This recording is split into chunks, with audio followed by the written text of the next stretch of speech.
Pai, dá-nos a graça de poder ver pela Tua Palavra o que Tu tens para nós através do Teu Filho. Faze-nos descansar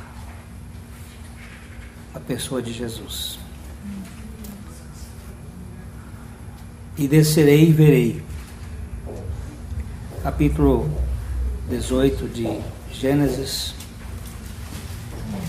E descerei e verei se de fato o que tem praticado corresponde a esse clamor que é vindo até mim. E se assim não é, sabê-lo-ei. Deus, Ele não age por impulsos. Deus investiga. Lógico que isso está mostrando algo que está dentro da sua onisciência, mas está mostrando que Ele é um Deus que não é apanhado por umas circunstâncias, e Ele não vai deixar de examinar. Quando Deus mostra para Abraão, e a palavra de Deus diz que ele, antes de fazer qualquer coisa, ele conta para os seus profetas, ele mostra o que vai acontecer, para que ninguém fique surpreendido. Partiram dali, no versículo 22, aqueles homens, e foram para Sodoma. É interessante que o Senhor não foi para Sodoma, porque essa cultura é uma cultura anticristo. A cultura sodômica, ela é uma cultura que não cabe à presença do Senhor. Ele não vai à cidade, os anjos vão. E Abraão permanece na presença do Senhor. Deus, Ele se revela aos íntimos, aqueles que querem estar com Ele.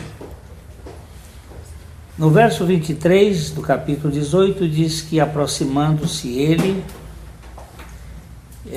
Abraão, diz: destruirás o justo com o ímpio. E então ele começa uma oração que nós já vimos aqui, e que ele vai diminuindo até chegar a 10, supondo que em Sodoma houvesse 10 pessoas.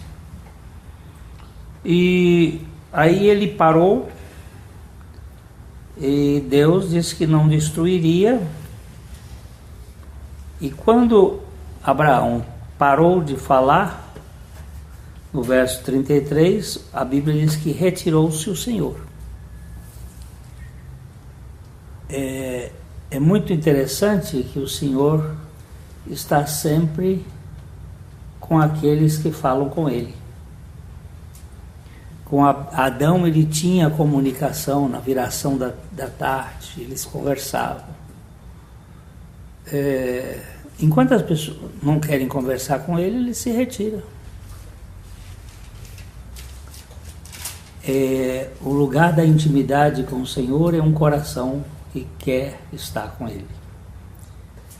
E Abraão voltou para o seu lugar, e agora nós entramos no capítulo 19, que é a história da salvação de uma família que havia entrado em Sodoma. Vamos dar uma voltadinha no capítulo 13, no verso 10, é onde aparece aqui como foi que Ló caminhou para Sodoma, como foi que ele começou a se impressionar com Sodoma. Eles estavam tendo uma dificuldade os pastores de Abraão tinham contenda com os pastores de Ló por causa dos rebanhos, a pastagem que não dava para todo mundo. E então Abraão diz: olha, vamos nos apartar aqui, e se você for para a esquerda, eu vou para a direita, e se você for para a direita, eu irei para a esquerda. Abraão diz: eu não quero ter a primazia na escolha, você vai escolher. E aí no verso 10 diz que Ló levantou Ló os olhos e viu toda a campina do Jordão, que era toda bem regada, antes de haver o Senhor destruído Sodoma e Gomorra, como o jardim do Senhor, como a terra do Egito, como quem vai para Zoar. Os nossos olhos são sempre portas muito preocupantes. O primeiro pecado foi vendo a mulher que a árvore era agradável, boa, desejável, tomou do fruto. Vendo. E aqui nós vemos Ló levantando os olhos, ele viu a campina, viu a fertilidade toda bem regada, era um jardim, e ele cobiçou o melhor. Aquilo para ele diz: não, se o tio disse que se ele escolher a esquerda ele vai para a direita, se escolher a direita vai à esquerda, então eu vou escolher aqui o que está de melhor, e ele que vai lá para cima do morro, porque só tinha o vale ou o morro. E aí ele escolheu, veja o verso 11. Então Ló escolheu para si toda a campina do Jordão e partiu para o oriente. Separaram-se um do outro. Nós já vimos isto aqui no passado, que tudo que vem do Oriente é preciso você se orientar, senão você vai ter problemas. Desde o jardim do Éden, o homem foi para a terra de Nod, ao oriente do jardim, e assim você vai vendo que do Oriente nunca vem coisa que seja das melhores. E aqui o Ló escolheu as campinas e partiu para o Oriente. Mas os versos 12 e 13 mostram a forma como ele foi chegando para Sodoma. Habitou Abraão na terra de Canaã e Ló nas cidades da campina, e iam armando as suas tendas até Sodoma. Esta expressãozinha bíblica é muito interessante. Ele não chega de vez em Sodoma. Ele vai se aproximando aos poucos. Ele vai chegando. Ele nunca pega um avião e sai do Rio de Janeiro para Santos. Ele vai devagarzinho. Vai devagar, né? E chega lá. E chega. Ele vai devagarzinho, armando as suas tendas até Sodoma. Ali estava não só a facilidade, os campos ricos, mas estava uma cultura que o verso 13 vai mostrar o que era Sodoma. Ora, os homens de Sodoma eram maus e grandes pecadores contra o Senhor. Todo mundo é mau. Mas esses grandes pecadores contra o Senhor não aparece assim na Bíblia com muita facilidade. Esses grandes pecadores contra o Senhor é aqueles que normalmente rompem com a natureza, com o que é natural, com aquilo que é estabelecido. Eu como com a boca, eu escuto com os ouvidos, eu vejo com os olhos, isso é natural. Eu tenho sexo de modo natural. Quando esse sexo não é de modo natural, é um rompimento com a ordem da criação. Isso faz parte do processo da perversão de grandes pecadores que querem assumir uma posição ainda maior. Então, o Ló se impressionou com a beleza e com a fertilidade, eu vou levar vantagem, e foi sendo atraído para um sistema que acabou aprisionando essa família. Sodoma não amansa, eu faço os meus trocadilhos bobos, ela só doma. E ela põe no indivíduo as máscaras e os cabrestos interiores, e a pessoa fica presa dentro destas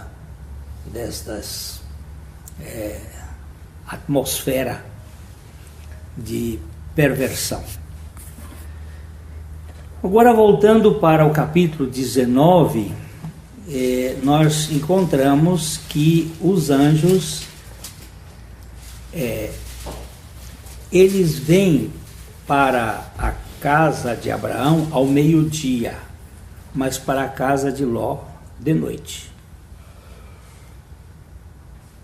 É no mínimo curioso, porque a cultura de Sodoma é a cultura de Lilith. E Lilith é a serpente da noite. Terror noturno.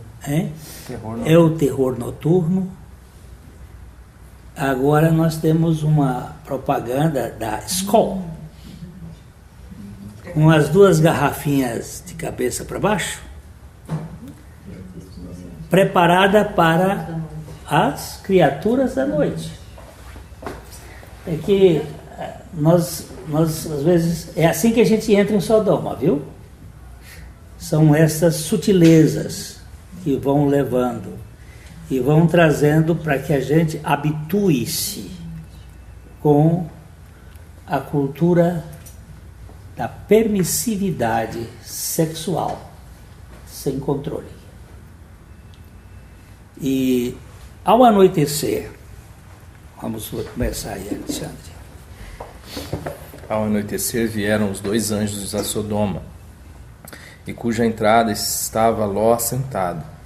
Este, quando os viu, levantou-se e, indo ao seu encontro, prostrou-se rosto em terra e disse-lhes: Pode ir. Eis agora, meus senhores, vinde para a casa do vosso servo, pernoitai nela e lavai os pés, levantar-vos-eis de madrugada e seguireis o vosso caminho. Responderam eles: passaremos a noite na praça. Interessante que o Senhor não foi, né? Só foram os dois anjos. Eram 3. Na casa de Abraão chegaram 3. Chegaram ao meio-dia. Abraão, ao vê-los, corre, se prostra, lava os pés, põe comida. Agora Ló, o Senhor, não sentiu-se à vontade de ir à casa de Ló, porque Ló estava profundamente impregnado de Sodoma. E ele manda os seus 2 mensageiros para retirar, porque a salvação é dentro do aspecto, o Senhor teve que entrar no mundo, morrer, para nos tirar do império das trevas e nos sacar. Nós saímos à força. Nós não sairíamos sem esta ação quase coercitiva para retirar aquela família que Abraão até colocou um pouco mais de gente dentro dessa família, porque ele sabia que a família só tinha 4 pessoas. Mas ele poderia ter algum neto, algum filho, eles não estavam mais se comunicando, então ele foi até 10. E o Senhor enviou os anjos para analisar a situação. Os anjos andaram ali pela rua, logo o Ló disse, não, você não pode ficar aí na rua, porque aqui na rua o trottoir é pesado. As coisas aqui na leste-oeste, você não brinca com esse assunto não, você vai ser, a expressão é um pouco pesada, mas você vai ser currado. Corre para dentro de casa. Eles disseram, não, os anjos disseram, não, nós vamos ficar aqui mesmo. Nós vamos ficar, essa cultura, nós não vamos entrar na sua casa. Sua casa está muito contaminada. Essa é a minha interpretação, viu, gente? Eles estavam agora numa situação muito difícil, viu? E Ló então diz, agora, meus senhores, vinde para a casa do vosso servo, pernoitai nela, lavai os pés. Ele não se propõe lavar os pés deles. Abraão se propôs lavar, Ló não, lavai os pés, pernoitai. Levantar-vos-ei de madrugada e seguireis o vosso caminho. Ele está empurrando o negócio disso assim. Ele não sabia que os anjos ou aqueles mensageiros tinham uma missão especial. E eles disseram, não, nós passaremos a noite na praça. Não, ele não... Você sabe que laodiceriano, você sabe o que é laodiceriano? Os crentes de Laodiceia, o Senhor está batendo na porta e ele está com a porta fechada. Ele não dá muita guarida para o Senhor, não. O Senhor está batendo na porta deles, querendo ceiar com eles, mas eles não têm. Não ouvem a voz, não tem interesse no Senhor. Eles estão impregnados com a cultura do mundo. Mas será que Ló fazia parte dessa cultura sodomita? Não, ele em si não, mas sabe como é que ele estava? Eles tinham dado uma dignidade para ele. Eles puseram ele dentro do grupo da maçonaria, ou do Rotary, ou do Lions. Um negócio desses lá de destaque. Fez um agrado. Ele virou juiz, assim, forma de... E aí você começa a baixar a guarda, né?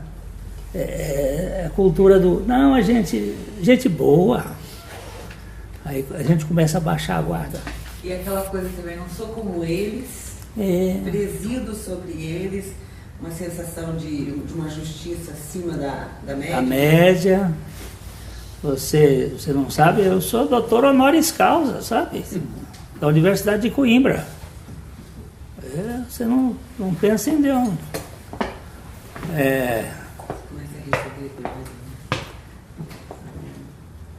É terrível, a gente acha umas coisas.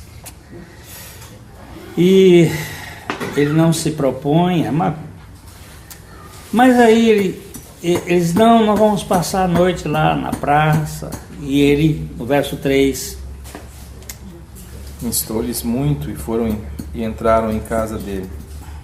Deu-lhes um banquete, fez assar uns pães asmos, e eles comeram.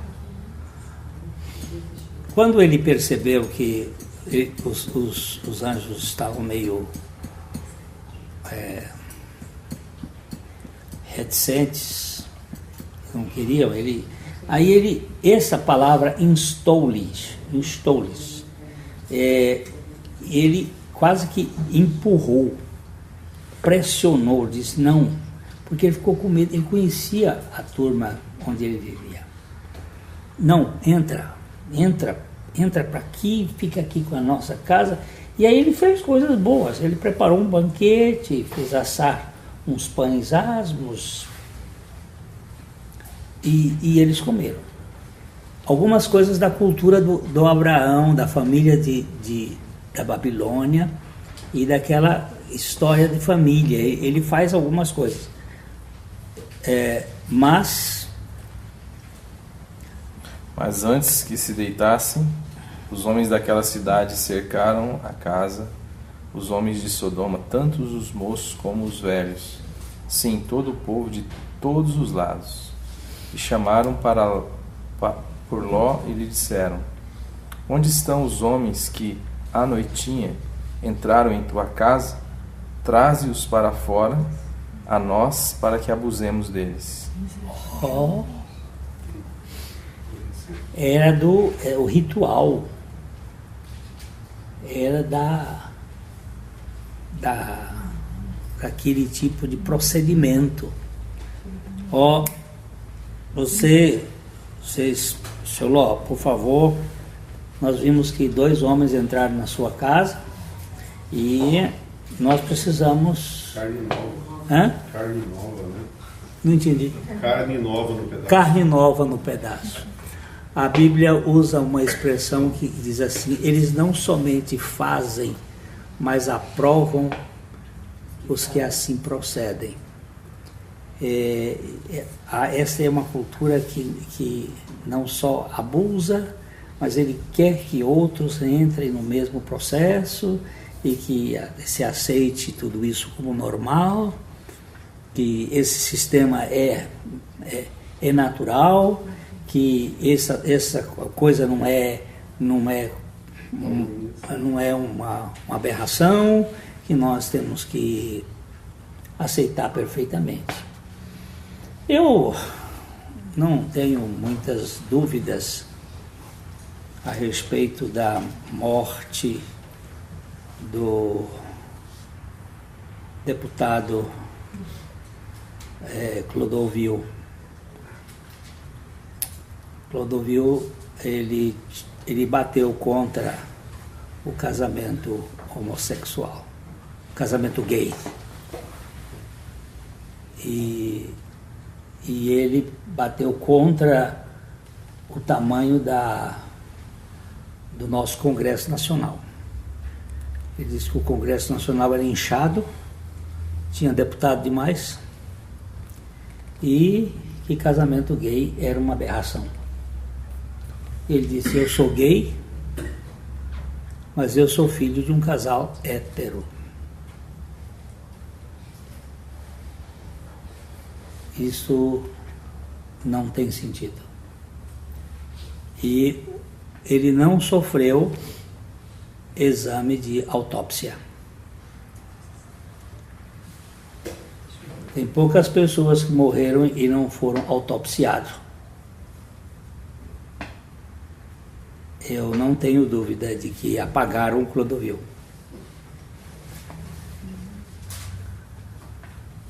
Como me cheira mal a morte do Eduardo Campos. Eu tenho muitas dificuldades. Mas isso é só entre parênteses. Essa turma é uma turma rancenta já de muitos anos. E eles queriam, e a palavra é, traze-os fora, para que abusemos deles. Nossa cultura é cultura de Yadá. É conhecer e discriminar e levar a essa consideração de abuso.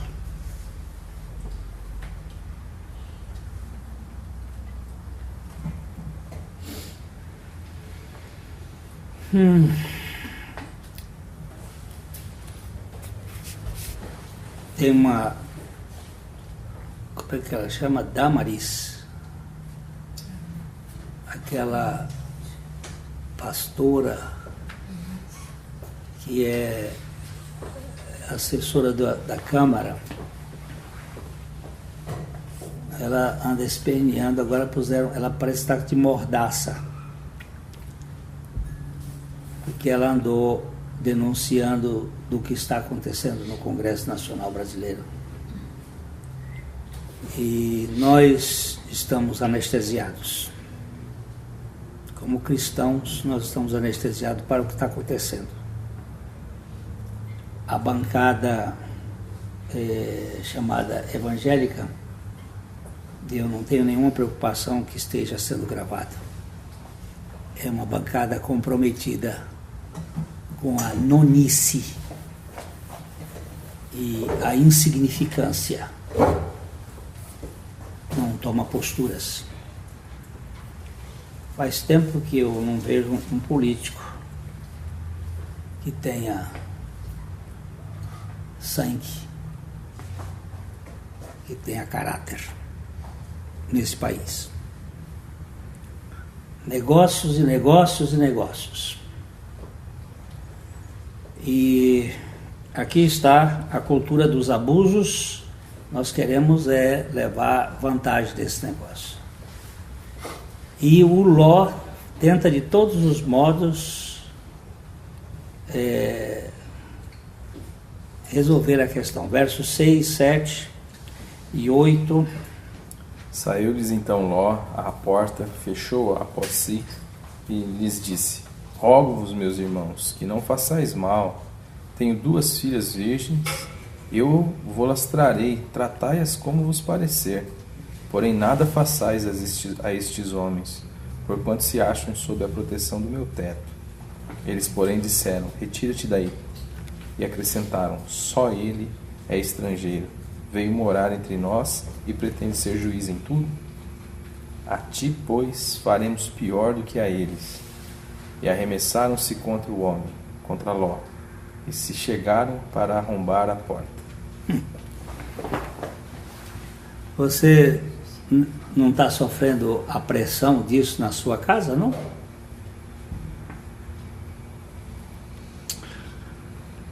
Outro dia eu vi um senhor dizendo assim: Pastor Glênio,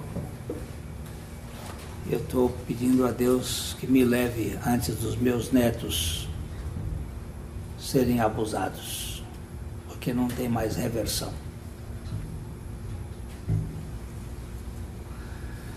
E eu disse: eu estou pedindo a Jesus Cristo que venha logo e nos retire, antes que esse negócio se torne pior.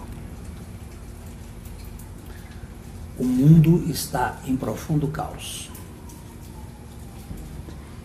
Eu recebi um livro ontem da Mundo Cristão, eu comecei a ler sobre a perseguição. Ele vai ser lançado em novembro. Ele pediu a alguns pastores para fazer uma avaliação.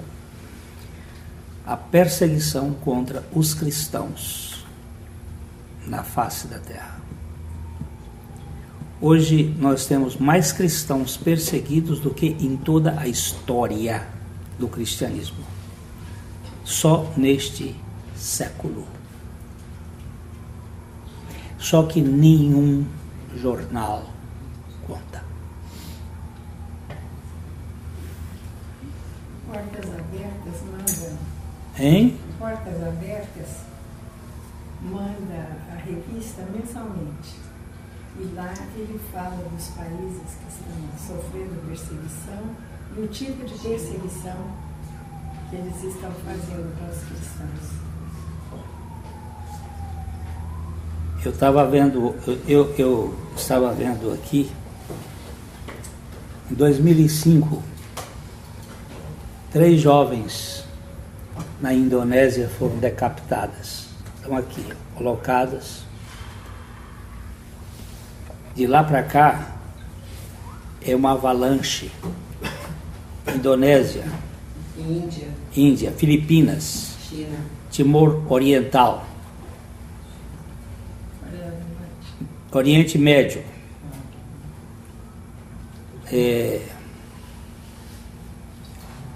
a Eurábia, Europa, Arábia. Hoje tem 50 milhões de muçulmanos em processo de dominação. Nós estamos vivendo um momento realmente muito complicado. É tudo no Oriente, né? Uhum. Eu estava olhando essa moça, essa jornalista sueca, depois de ter sido abusada por causa da sua fé em Cristo Jesus. Mas nenhum jornal do mundo conta isto.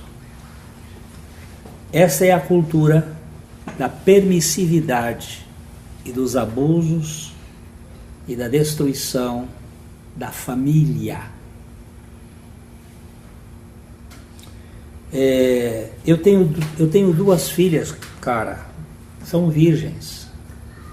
Eu dou minhas filhas em proteção a estes homens.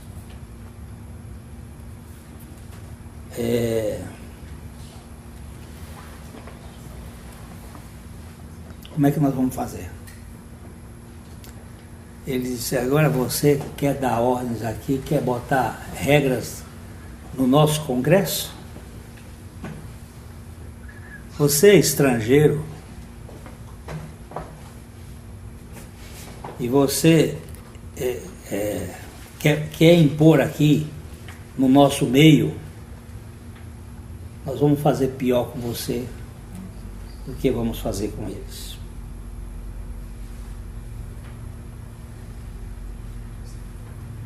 Vamos continuar aqui. Porém os homens,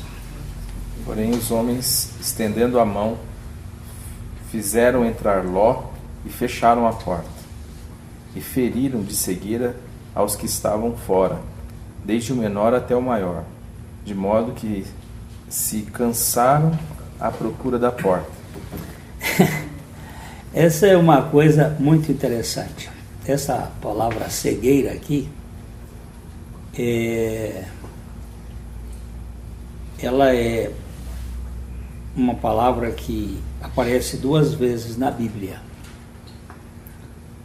Aqui, feriram de cegueira os que estavam fora, e em 2 Reis, capítulo 6, verso 18, quando o Eliseu orou e fez com que o exército fosse ferido de cegueira,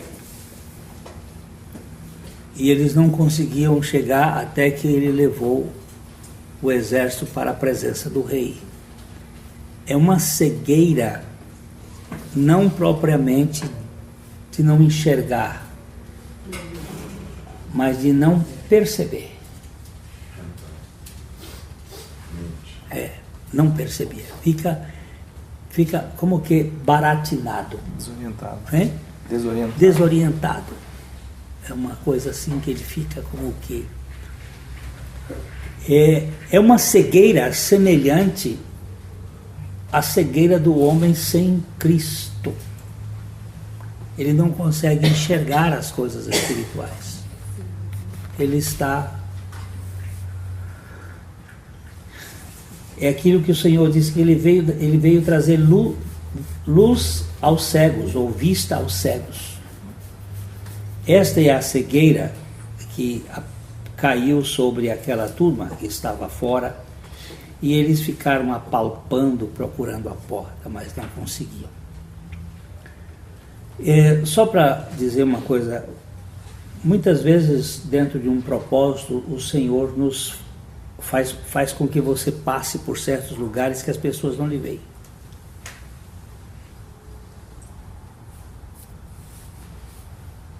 O meu pai, certa ocasião, ele foi buscar reforço policial viajando de Corrente, no Piauí, até Barra, na Bahia. E eles puseram uma emboscada para ele, para pegá-lo. E o meu pai passou por entre eles e eles não viram. A cavalo. E 4 horas depois, os jagunços disseram, passou alguém e disse, vocês encontraram um homem assim, assim? Ele disse, já estava perto de Santa Rita. E eles não viram. Eram mais de uma meia dúzia de jagunços. Como é que pode fazer isso? Só por um propósito de Deus, que Deus faz cegar. E muitas vezes Deus nos protege de situações que você nem sabe. Você não tem nem noção.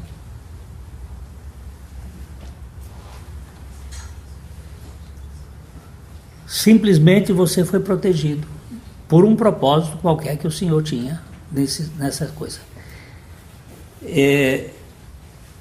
Muitas vezes eu agradeço ao Senhor pelas coisas que Ele me protegeu durante o dia que eu não vi, mas eu sei que a mão dele esteve me guardando, me retirando de certas circunstâncias. E eles não conseguiram entrar na casa do Ló. Verso 12. Então disseram os homens a Ló: tens aqui alguém mais dos teus?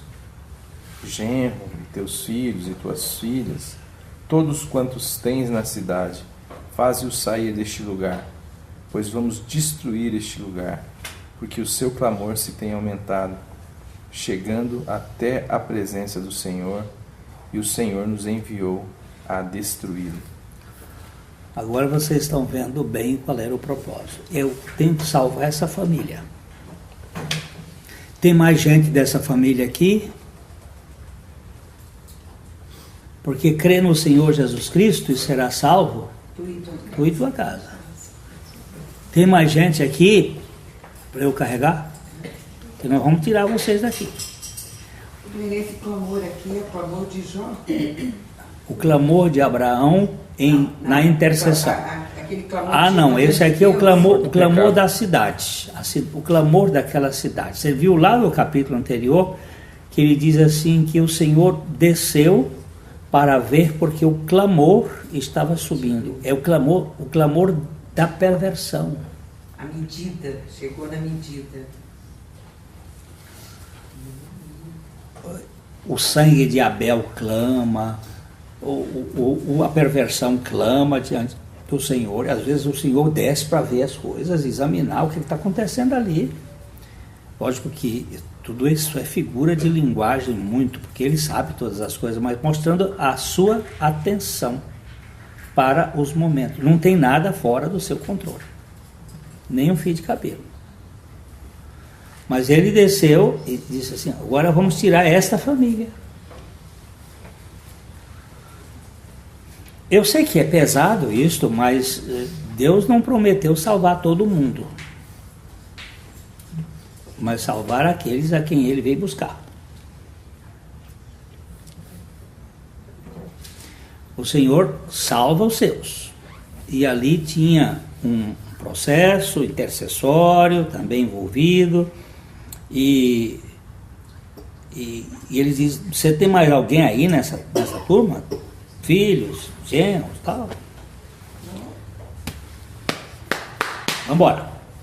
Vamos sair rápido.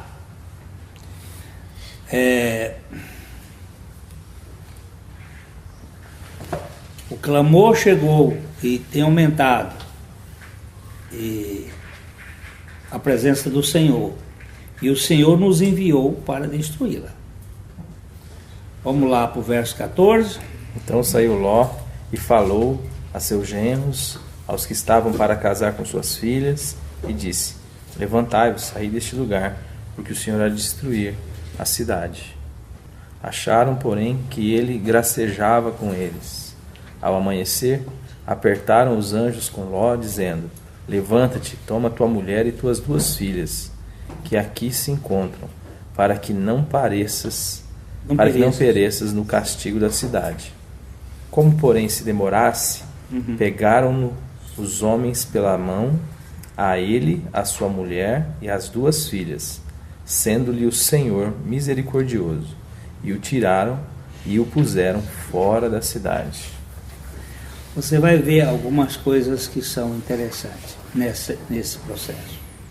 Quando Abraão vê os anjos, Abraão se apressa. Quando Ló ouve a palavra dos anjos, ele se demora.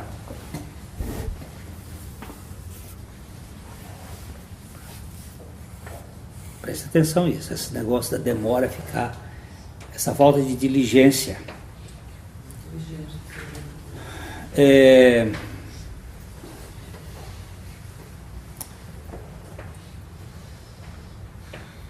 Abraão viveu fora de Sodoma e teve mais influência do que Ló dentro de Sodoma. Ló primeiro procurou argumentar com os homens na porta e depois negociar com eles. A abordagem de Deus era para julgá-los. Eles amaram mais as trevas do que a luz. As pessoas, quando começam a querer fazer más diante da palavra de Deus, aí elas estão em perigo. Deus não encontrou 10 justos, mas ele poupou Ló e a sua esposa e as filhas por causa da intercessão de Abraão.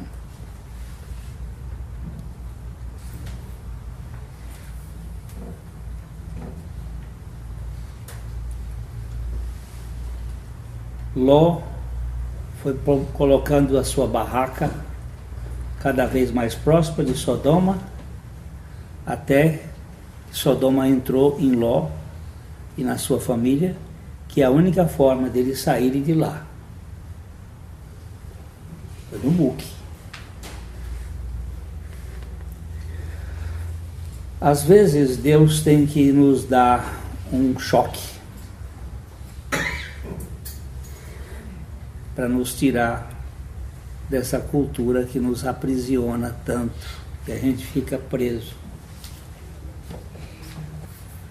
Havendo-os levado fora, disse um deles: livra-te, salva a tua vida. Não olhes para trás, nem pares em toda a campina. Foge para o monte, para que não pereças. Respondeu-lhes Ló: assim não, senhor meu. Eis que o teu servo se achou mercê diante de ti, e engrandecestes a tua misericórdia, que me mostraste, salvando minha vida. Não posso escapar do monte, pois receio que o mal me apanhe, e eu morra. Eis aí uma cidade perto, para a qual eu posso fugir, e é pequena. Permite-me que eu fuja para lá. Porventura não é pequena? E nela viverá minha alma. Pode ir até o final. Disse-lhe: quanto a isso, estou de acordo, para não subverter a cidade de que acabas de falar. Apressa-te, refugia-te nela, pois nada posso fazer enquanto não tiveres chegado lá. Por isso se chamou Zoar o nome da cidade. Então, aqui nós temos, e a gente vai gastar um tempo ainda bom aqui nesse processo, o processo da salvação de uma família operado por Deus. ele vem em busca daqueles a quem Jesus intercede. Nós temos um intercessor no céu intercedendo pelos seus. Ele vem buscar estes e ele vai tirá-los. E ele vai tirá-los. Você vai ver que o Ló chama os seus genros, mas os seus genros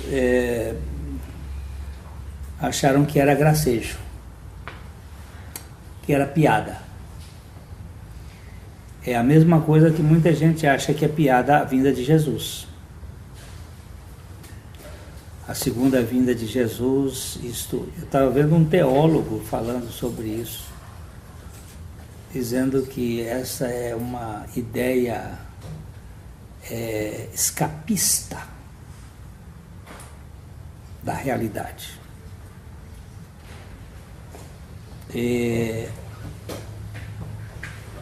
Mas os anjos apertaram com Ló: levanta-te, toma tua mulher, tuas filhas. Essa turma que não quer vai ficar para trás mesmo, seus genros, para que não pereças no castigo da cidade.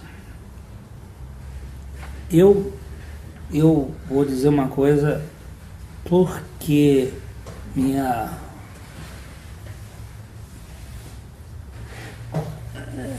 ninguém sabe se é no começo, no meio ou no fim que Jesus vai voltar da tribulação. Mas eu sou assim exprimido por certa lógica bíblica que ele vai tirar a turma dele antes.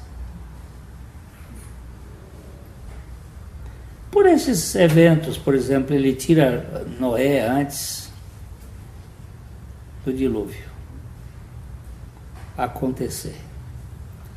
E ele tira Ló antes.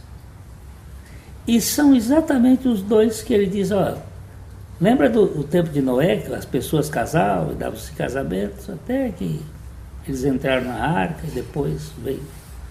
Aí depois ele diz assim: ó, lembra da mulher de Ló.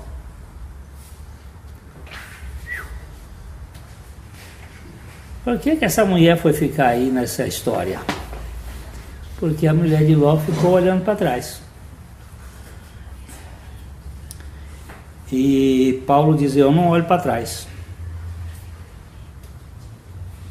Meu olhar é para frente, para a soberana vocação de Deus. Como se demorasse, pegaram-no os homens pela mão, ele e a sua mulher e as duas filhas. Por quê? Porque a misericórdia tem essa condição.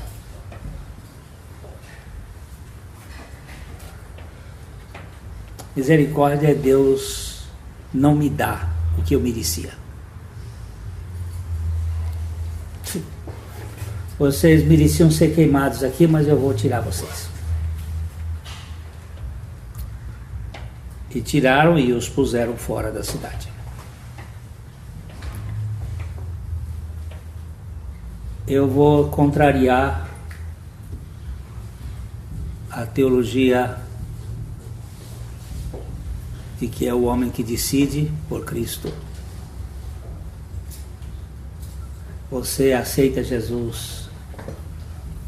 Eu quero é ver quem aceita. Eu quero é ver quem é esse que tem essa capacidade de crer porque quer crer. Ele é tirado, ele é sacado, ele é retirado por uma graça furiosa. Agora não me pergunta por que ele não tira todos. Eu também não sei. Eu sei que ele saca.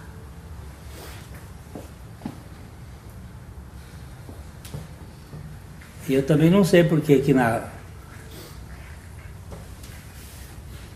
na seleção do Filipão puseram o Fred.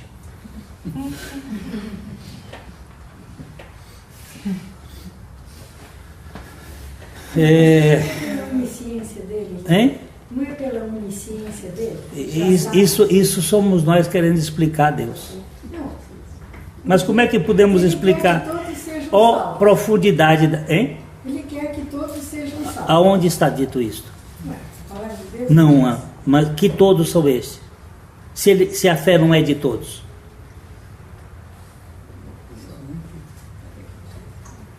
Que todos são estes. Nós precisamos ter cuidado com os todos na Bíblia. Todos que ele criou. Todos que ele criou. Ele não criou todos? Sim. Ele criou todos e ele vai salvar todos? Ele tem poder para salvar todos, não tem? Sim. Mas ele quer salvar todos? Me parece que não. Porque se todos não são salvos? Também me parece que sim, mas o porquê dessas coisas não É compreendo. não a profundidade da riqueza. É a mesma dureza, essa mesma vácuo intelectual, enfim, de entender ele sendo Deus porque permitiu a queda de Lúcifer. Exatamente. E a queda nossa. E ele deixa um vácuo, sabe para quê? Para ele preencher. Para você não ter ninguém para explicar.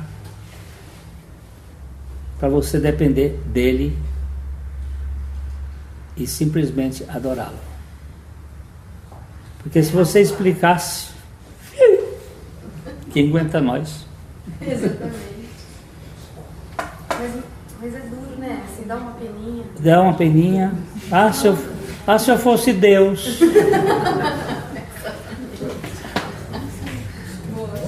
Pastor, mas também tem um versículo que diz que Deus fez seus próximos para honra e outros para desonra. É. Eu não sei explicar nada disso. Eu não sei explicar e nem quero explicar, nem tento explicar, mas eu também não quero dizer, isso aqui é assim, porque isso aí chama-se estupidez de um homem finito querendo explicar aquele que é absoluto e infinito. Mas veremos, né? Nós Onde a gente vê parte, veremos facilmente. Sim, e nós vamos nos prostrar em adoração porque que Fred está no jogo. Eu não entendo porque ele não salva todo mundo, eu não entendo nem porque ele escolheu eu, vou entender por que ele não escolhe os outros. Por que ele foi me escolher? Pois é. Ele só pode ter me escolhido. Penso eu. Eu fico achando interessante quando os teólogos tentam explicar o que não se pode explicar. E querendo e se enchendo de argumentos. Eu vi Paulo tentando, chegou num ponto que ele disse assim: profundidade da riqueza, tanto do saber como do conhecer de Deus. Quão inescrutáveis são os teus pensamentos. Quem foi que conheceu a mente do Senhor? Quem foi que deu a ele para depois pedir? Quem foi? Quem é esse? Cara, para com isso.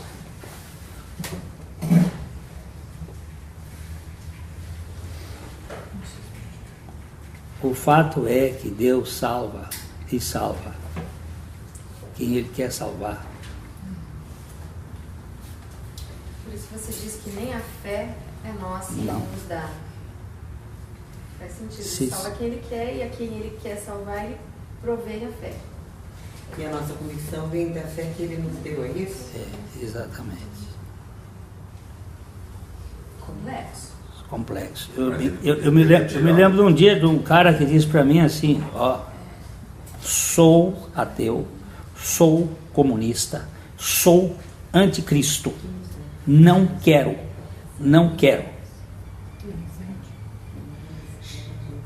Graças a Deus, porque você, pelo menos uma coisa, você é autêntico. Tem muita gente que é tudo isso e não fala. Graças a Deus por isso. Eu não quero Deus. Agora eu quero dizer para você, se Deus quiser você, não há nada nesse mundo que te faça. Desde salvo. Eu tenho os artigos desse cara hoje aqui no meu iPad. Ele já passou? Dietrich Bonhoeffer, não. Esse chama Juarez Dietrich.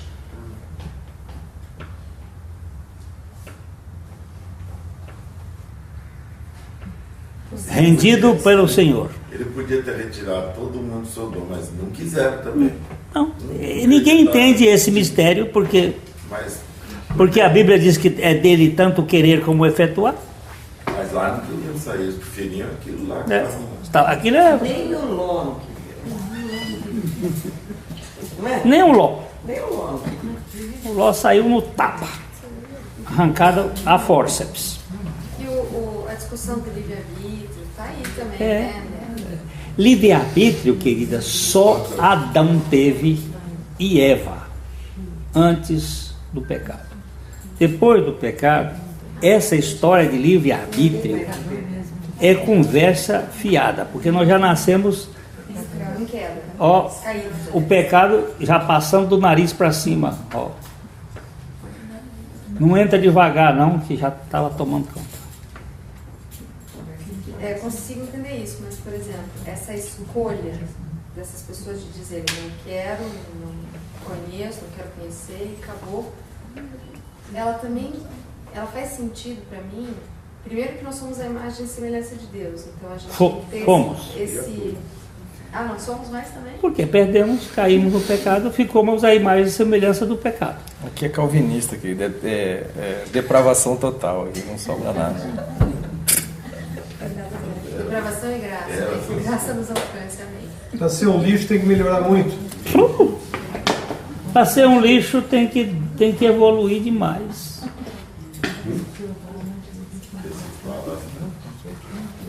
Por um lado é bom, né? Porque quanto mais lixo, mais... E a Bíblia diz que Deus escolheu as coisas que não são, para confundir as que são. Mais ou menos aí. Isso não é calvinismo, não, isso é graça. Antes de Calvino existir, já existia o Evangelho lá no Jardim do Éden. Graça. E a cruz antes da fundação do mundo. Calvino só ajudou a pegar os pensamentos de Agostinho e de Escoto e de uns outros que tentaram pensar, mas pegaram o que estava na Bíblia. Deus escolheu Israel não porque ele fosse bom, mas porque eu o amei entre todas as nações. Ele nem escolheu Israel, ele formou Israel. Ele disse, eu escolhi, eu te escolhi e te formei. Deus é sempre muito, é Ele mesmo. É Ele mesmo, completamente. Eles podem esperar o que eles quiserem. Não vai desfazer a fidelidade de Deus. E não é a minha discussão teológica que vai mudar o que Deus determinou. É Deus que vai operar. Só quando o ônibus passar de novo é que eles vão ver. Quando quê? O ônibus passar de novo é que eles vão ver.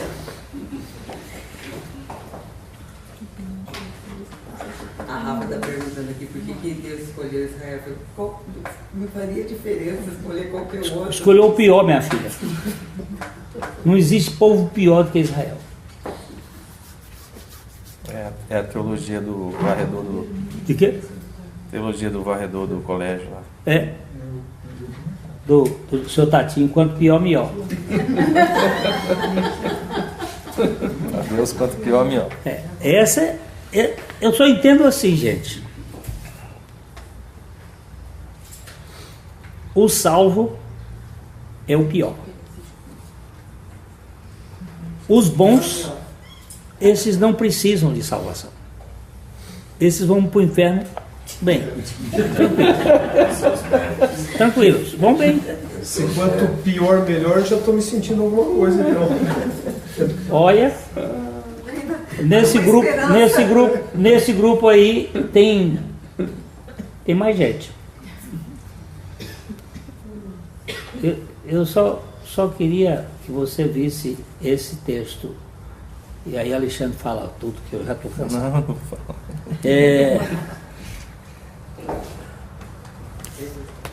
eu estou aqui só nesse versículo 16, como porém se demorasse, pegaram os homens pela mão, ele, a sua mulher e as 2 filhas, sendo-lhe o Senhor misericordioso.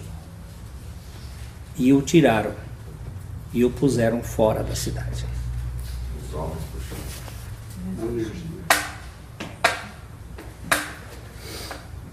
Esse é o texto que está me chamando a atenção.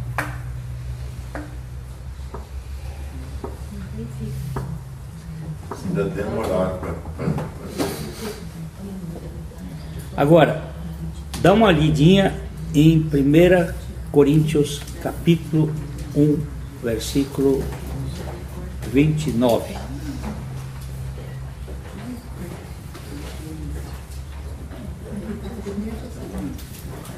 Primeira Coríntios 1. A fim de que ninguém se glorie? Hein? A fim de que ninguém se vanglorie? Não, é 26. 26. Irmãos, 1 Coríntios 1, 26. Irmãos, reparai, pois, na vossa vocação, vosso chamado, visto que não foram chamados muitos sábios, segundo a carne, nem muitos poderosos, nem muitos de nobre nascimento. Pelo contrário, Deus escolheu as coisas loucas do mundo para envergonhar os sábios, e escolheu as coisas fracas do mundo para envergonhar as fortes, e escolheu as coisas humildes do mundo e as desprezíveis e aquelas que não são, para reduzir a nada as que são, a fim de que ninguém se vanglorie na presença de Deus. Amém.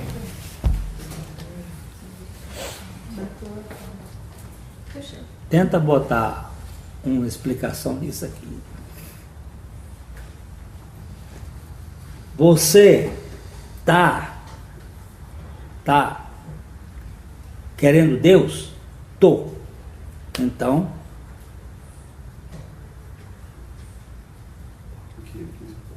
saiba que foi ele que escolheu as coisas desprezíveis, ou as desprezadas, as que não são. Então você deve ser um que não é, e que Deus resolveu fazer você ser. No que é. No que é. É o exemplo de Abraão. É. Abraão foi buscado no Babilônia. O lugar mais improvável. Né? Exatamente. E não venha com a história para cá que Abraão era Pai de fé. da maçonaria, não. Que ele era bonzinho. Abraão hein? Voltou para o Egito. Abraão deu trabalho. Como nós, né? Como nós. Do mesmo jeitinho. Quanto pior. Ó Senhor da graça. Ô Rafa. O Senhor escolheu você, Rafinha. Só o milagre. Rafinha.